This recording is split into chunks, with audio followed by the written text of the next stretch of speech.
Why can't we breathe underwater? Why do we get goosebumps when we hear certain music? Why do we sometimes enjoy scary movies?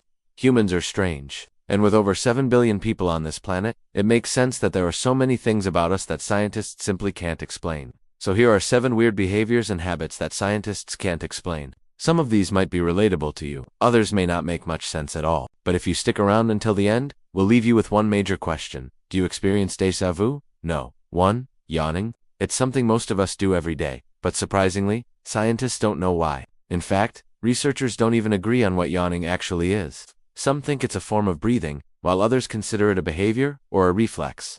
So what exactly is a yawn?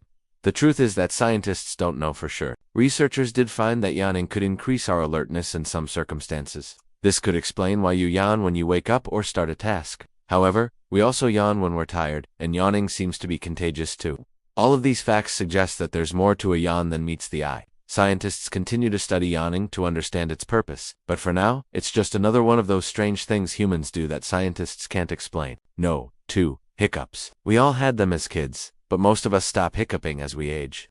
Yet hiccups remain an enduring image of childhood. If you think about it though, they're kind of strange. Involuntary spasms of the diaphragm, which causes sudden gasps and noises. What's more, hiccups can last anywhere from a few seconds to days. And while hiccups are usually harmless, they can lead to serious complications in rare cases. For example, hiccups lasting longer than 48 hours can cause dehydration, malnutrition, or exhaustion.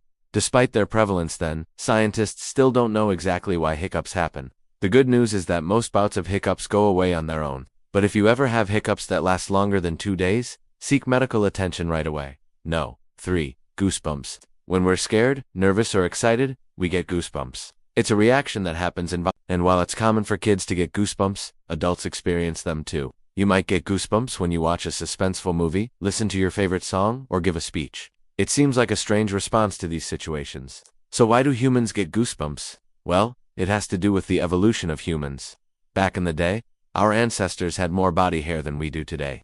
When they got goosebumps, small bumps would appear on their skin. These bumps were caused by tiny muscles contracting. This pulled on the skin above the muscle, creating goosebumps. Today, most of us don't have enough body hair for goosebumps to show up this way, but our bodies still react the same way. Instead, you might feel goosebumps under your arms, on your neck, or on the back of your hands. But the next time you feel goosebumps, remember that you're part of a long evolutionary line. No. For itching. You feel itchy, you scratch, then it's worse. You scratch again. And then you wonder why your skin is red and irritated. Itching is definitely a frustrating experience, but it's also strange when you think about it. First of all, itching isn't pain, but scratching relieves itchiness. This suggests that itching is connected to pain receptors in our skin. On top of that, we usually scratch with our fingernails. This doesn't seem to make sense, since fingernails are sharp. It might seem better to scratch with something soft, but our fingers are built for scratching. Each fingertip has a flat surface that's perfect for digging into our skin. It's almost as if our bodies evolved to itch so we could scratch. But why? Unfortunately, experts aren't sure why.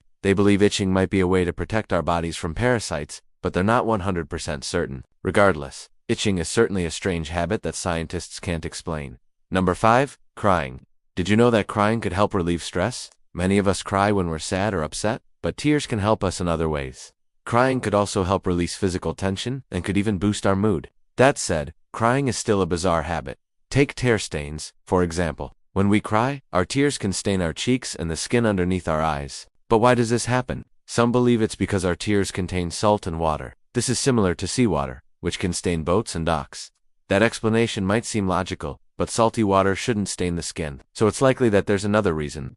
Researchers think that tear stains might appear when our tears combine with dirt or makeup. So next time you cry, take a close look at your cheeks. Are they stained with dirt, makeup, or something else? No. 6. Getting a nosebleed. One of the strangest things about getting a nosebleed is how it stops. If you've ever had one, you may have noticed that it stopped after you leaned forward. In fact, leaning forward seems to be the best way to stop a nosebleed. But why does it work? The answer lies in gravity. If you stand up straight, the blood has to travel upward in order to leave your nostrils. Gravity makes this difficult, so blood tends to pool in your nose. But if you lean forward, gravity pulls the blood out of your nose. This is why it's easier for blood to leave your nostrils. Leaning forward also prevents blood from draining into your throat. Looking back, it's surprising that humans figured this out on their own. After all, nosebleeds are a common occurrence. And no. 7. Déjà vu. Have you ever had déjà vu?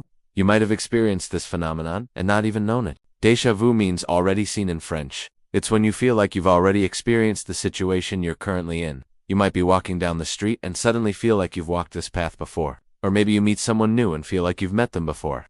We don't know exactly how often déjà vu happens, but it's very common. Most people experience it at least a few times per year. While scientists haven't solved the mystery of déjà vu, they have some theories. One idea is that the brain processes information faster than we realize. Your brain could be processing something without your conscious awareness. Later, your mind might catch up, and you could feel like you already knew what was happening. Another theory is that déjà vu is linked to memory. Basically, the déjà vu experience could happen when your brain recognizes a pattern. This pattern could be in your environment, or it could be a collection of sensory details. Whatever the case, scientists don't know exactly what causes déjà vu or why it happens to us. Now it's time to ask you a question. Have you ever experienced any of the things we mentioned? If so, let us know in the comments. And if you want to learn more about human behavior, check out our video on 6 unusual things that make us happy. Thanks for watching. Until next time.